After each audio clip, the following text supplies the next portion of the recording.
Hey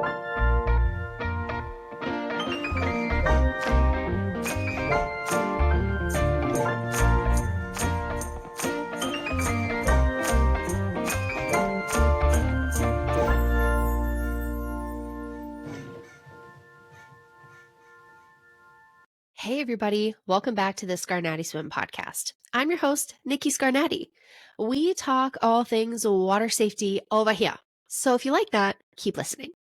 This week's episode, we're going to touch base on self-rescue lessons and traditional lessons and what sets them different.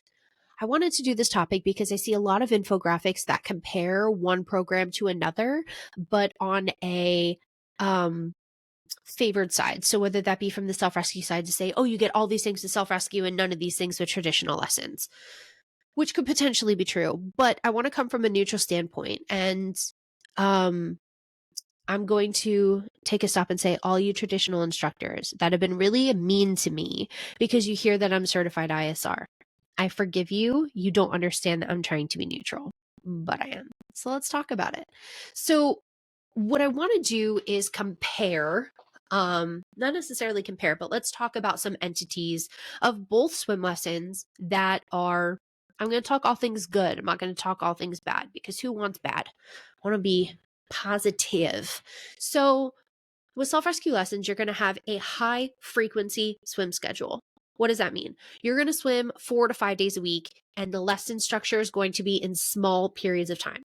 So the thought process behind the self-rescue lessons is that you're practicing a little bit every day, and that's going to help with retention, especially with little kids that have short attention spans, because you have to remember their attention spans are as little as they are. So you can't put a 6-month-old into a 30-minute lesson. They're not going to keep their attention span. They're going to get tired. They're going to get cranky. They're not going to be able to keep focused.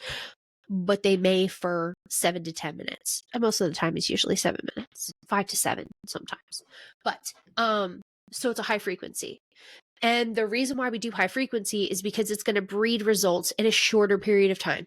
So let's say you have a pool at home and you may not have a year to dedicate to traditional lessons. You want your child to be safe near that pool quickly. So ISR, because of the higher frequency, you're going to be skilled in a 6 to 8 week time frame. That's, you learn a skill set in 6 to 8 weeks.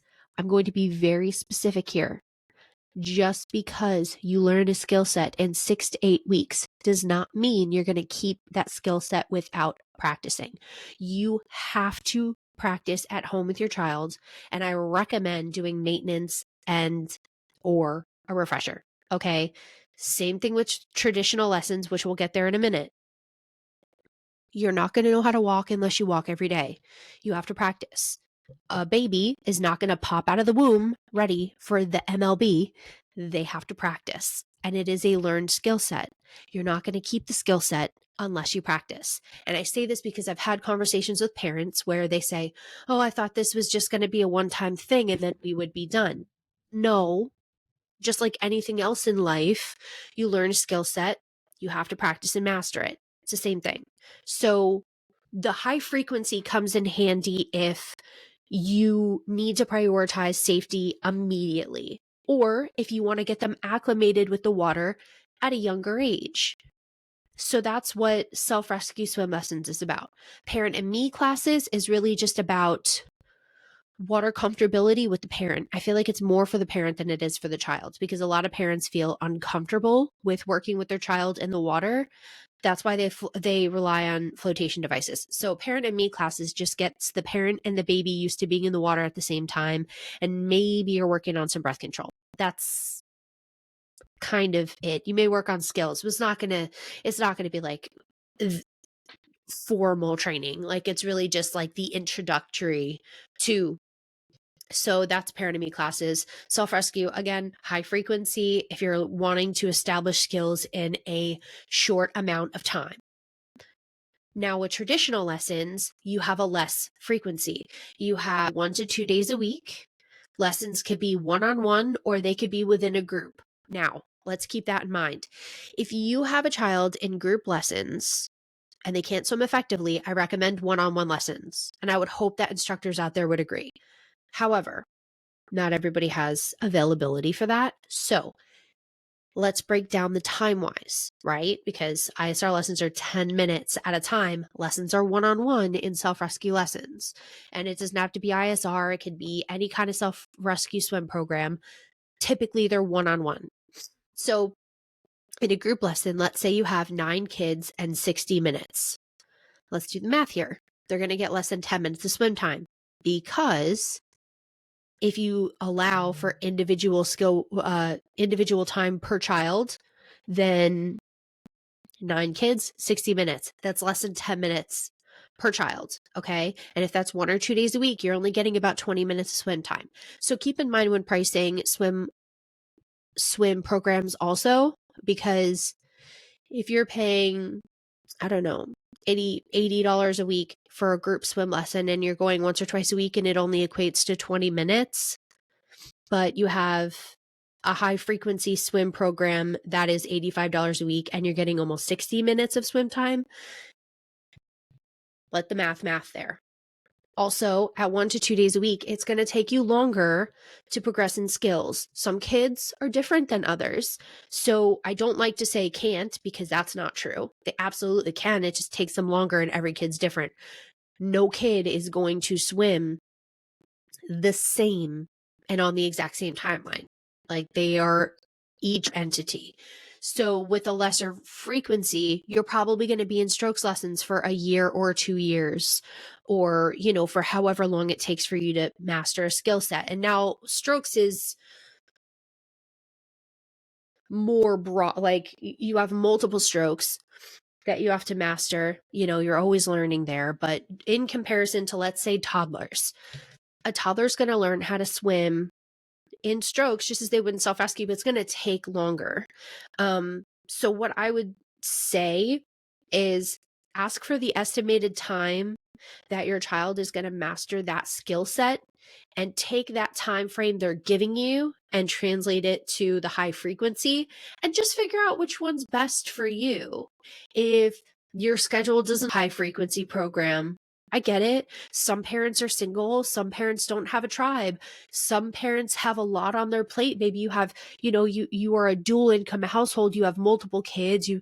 Everyone's situation is different. Everybody's going to need different. If you can't do, a high frequency program, understand that you could go into traditional lessons and it may take a little bit longer. So just decide what works best for you. And again, when it comes down to swim programs, like for me, before I became an instructor, I went with a high frequency program. My daughter started at 9 months and I had a pool in my backyard. For immediate safety, I needed her quickly. And there are a lot of programs that will not take a child under 2. So if you want to start progressing skills for a child under 2, you're only going to have so many programs that will take them. So that's also something to keep in mind. Now, again, bringing it back to my original argument where traditional instructors don't take students under 2, and they say, well, if you wait, you could just do strokes. Okay, but there's drowning statistics for children under 2, which is why this program exists. So just choose what you need. Okay, choose what you need. I'm just here to kind of talk a little bit more about these things, because I feel like it's not talked about enough, and the infographics out there favors one type of teaching over another type of teaching without kind of talking about the perks of both. And I think that I want to put out the perks of both. Like, I don't want to be biased.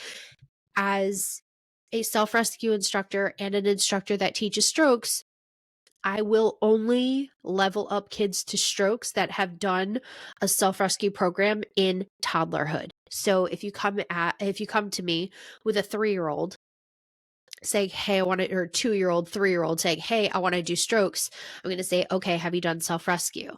Can they swim? Can they float? I need something. Because if not, then I'm going to refer you back to a high frequency schedule. That's how I run my schedule. If you don't like that, you don't have to do that. Everybody does it differently. I like to see certain skills established before introducing other ones, because in toddlerhood, I don't necessarily believe that rotary breathing is the best thing for them to be doing at that age. I think that holding their breath so they can maintain buoyancy is more important, given drowning statistics are so high for children under 4. When you introduce rotary breathing, when you blow your air out, you're losing buoyancy, which is going to take a toddler away from the air supply. If you're teaching them rotary breathing and you're teaching them to blow it out, they're gonna come up. So if they don't have a good swim established, when they're blowing that air out, you're taking them further away from their air supply, and they may not be as skilled as you would like them to be able to get up to get their air quickly. And when you withhold breath for a long period of time, you're entering in a whole nother slew of problems like underwater hypoxic blackout, which, by the way, haven't touched on it. I'll do a whole nother episode of it, but underwater hypoxic blackout, formerly known as shallow water blackout.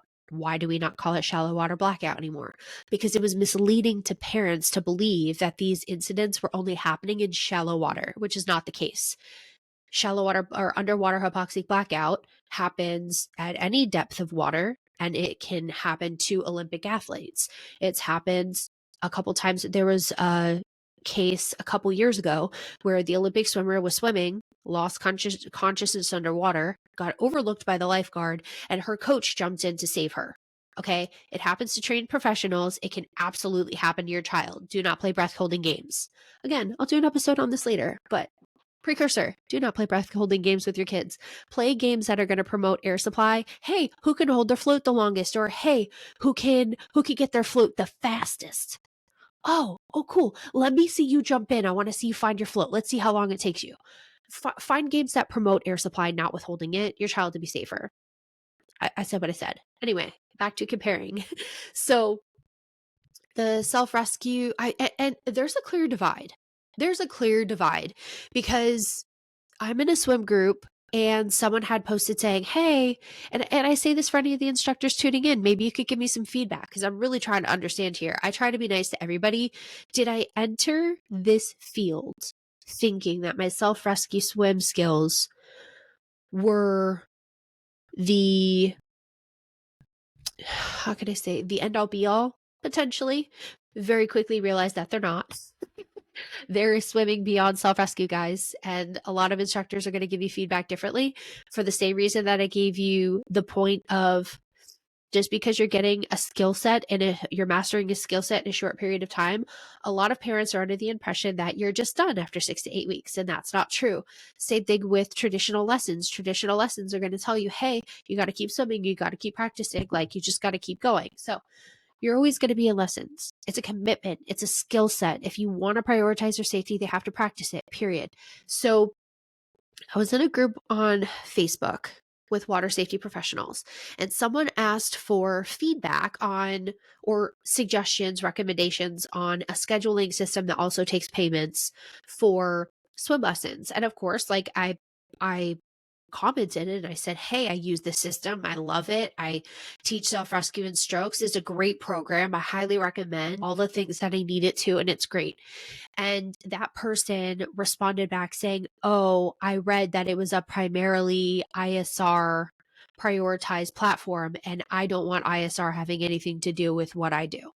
And I was just like, a program that was structured to make sense for an ISR instructor doesn't mean anything. You asked for suggestions. Yes, I'm certified through this company. I'm proud to have my certification. I put hard work into that certification, but I also teach strokes. So I guess what I'm saying is there is a very clear rivalry between rescue and traditional lessons, and I'm really trying to figure it out. I'm really trying to figure out why. Because it just doesn't make sense to me. And I commented back saying, hey, like we're all on the same side. Like you asked for recommendations. I gave you a recommendation. Like there's no need for you to be rude. And they were just like, she basically said, no, we're not on the same side. But that's a whole nother discussion. I was just like, okay. Because like it bothers me. So I'm so quick to hate someone you don't know. I don't know anything. You don't know anything about me. You just know that I use a platform that's practical for ISR instructors. You've never seen me teach, you've never seen my educational content, and you've never seen one of the children I've skilled. You seem pretty heated over somebody you don't know. So if you're a water safety professional, I want to know. You can message me privately. It doesn't have to be like anywhere out and about, but I want to know what fuels the rivalry between self-rescue and traditional lessons. Like, why isn't it respected to have different, because even in strokes you have different levels of aquatics based on skill levels. So why wouldn't self-rescue be in that list of skill level? Like, if you don't take children under 2, why are you hating on instructors that do? That's what I want to know, because it doesn't make any sense to me. Like, it'd be one thing if you took kids six months and up and you're like, oh no, nope. But even then, a lot of programs for traditional swim lessons, 6-month olds are in a group lesson, either with parents or with parents. At 6 months, you have parents in the water with your 6-month old. Like, the instructor doesn't really touch them. And if they do, I would hope that the lessons are one-on-one, but I digress. What stems the rivalry? I want to know.